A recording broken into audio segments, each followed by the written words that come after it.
Bonjour Simon, bonsoir Simon, j'espère que tu vas bien.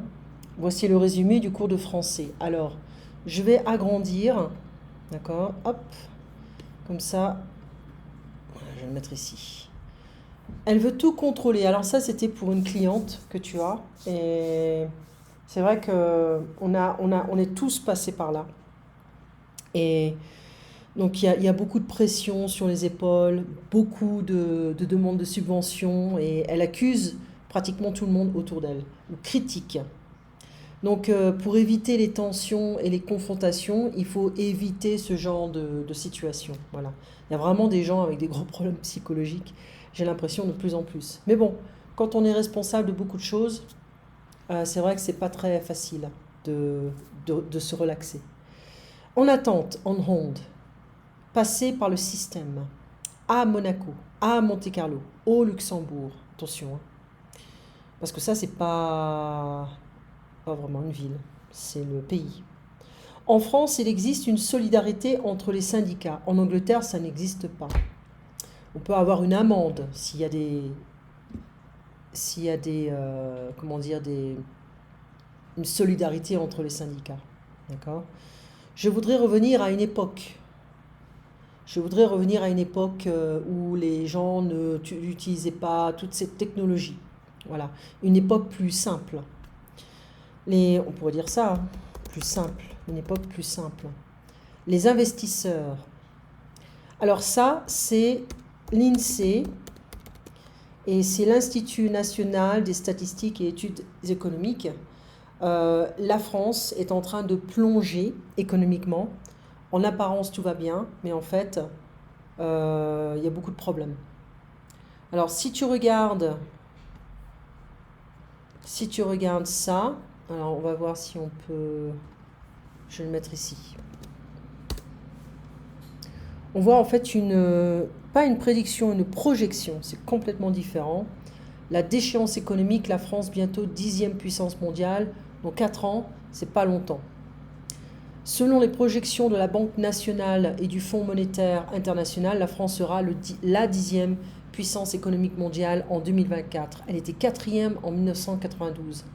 Pendant ce temps, les pays asiatiques font une percée, Pierce, remarquable.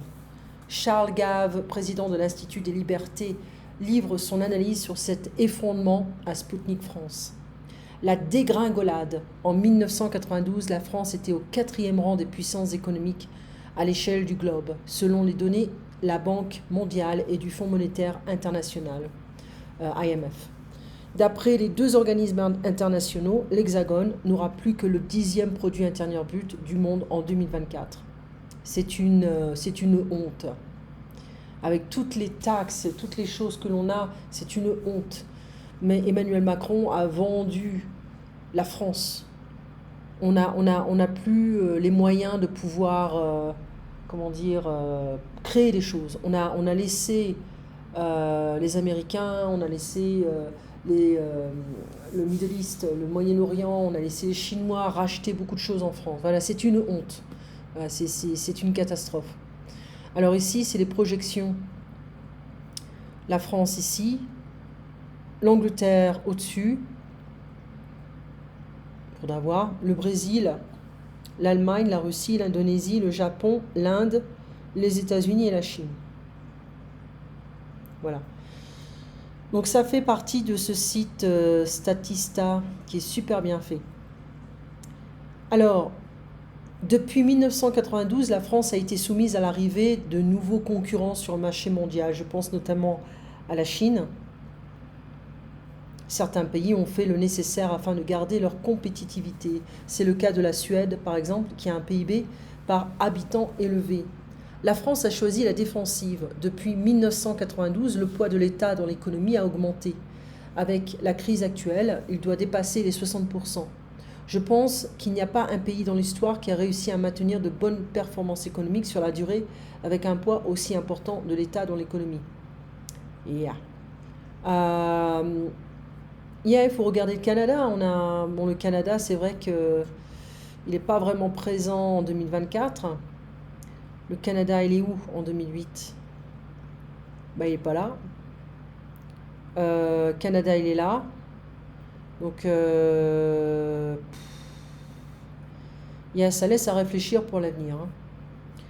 L'euro a tué la croissance en Europe. La France n'est pas seule à subir une impressionnante chute, certains pays européens sont encore plus mal lotis. Ainsi, l'Italie, cinquième puissance économique mondiale en 92, sortira du top 10 en 2024, d'après les estimations des organismes internationaux. Même sort pour l'Espagne, qui était pourtant à la 7e position en 92.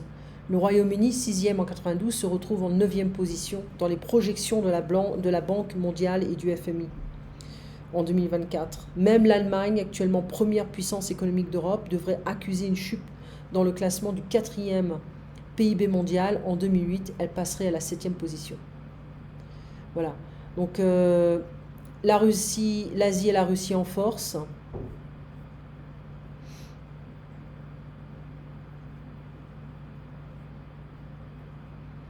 Les États-Unis n'auront plus le premier PIB mondial en 2024.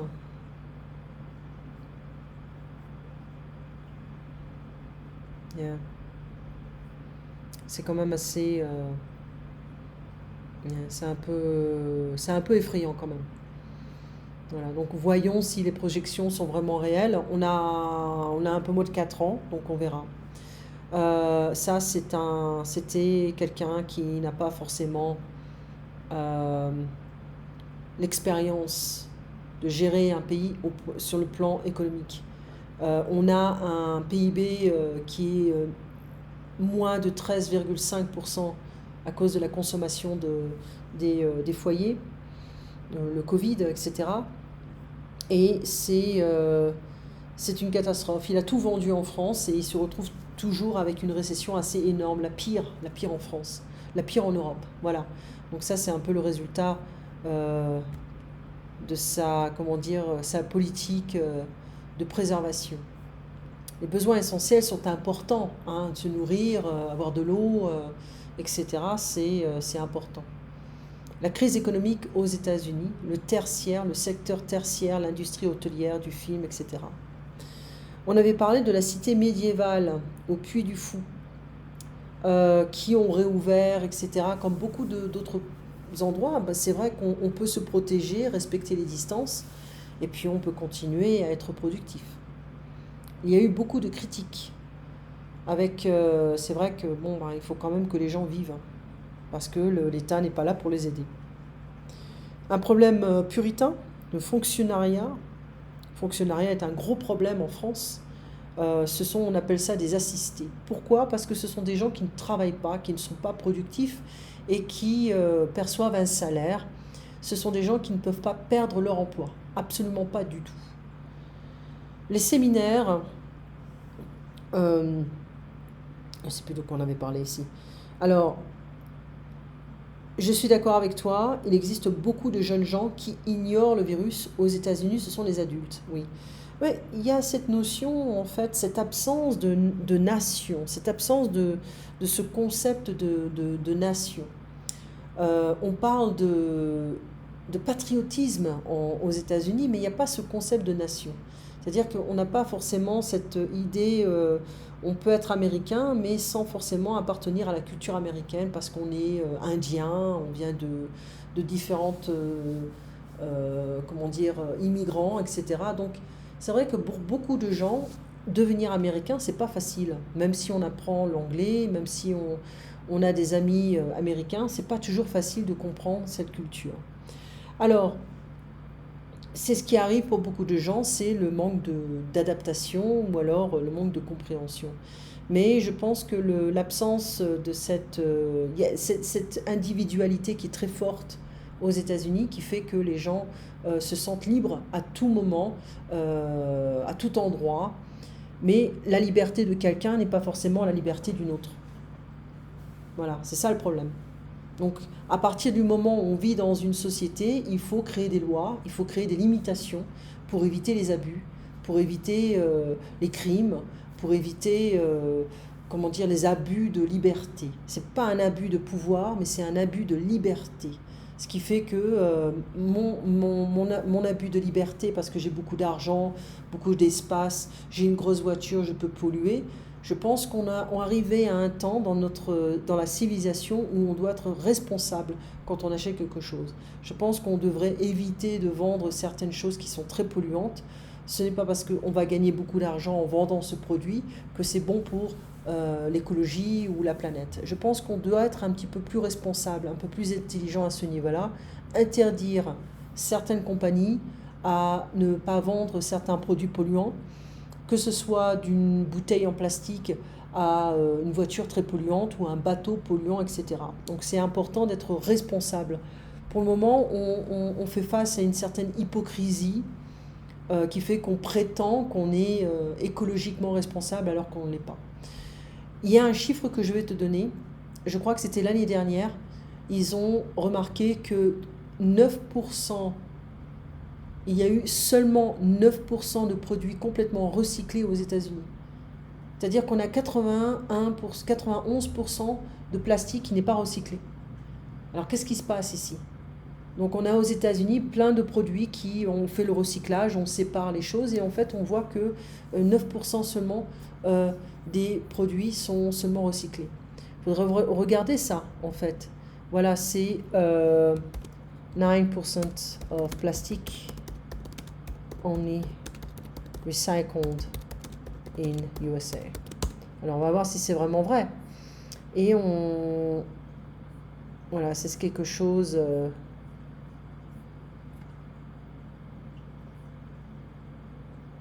Yeah, well, they say that, but it's not what I read. There we go. That's National Geographic. There we go. Donc ça, il faudra regarder. Tu peux même le partager avec tes amis qui pensent qu'ils ont la conscience tranquille. Ils ont la conscience tranquille en pensant qu'ils recyclent. Et en fait, on voit que y a plein de plastique qui n'est pas recyclé. C'est une honte.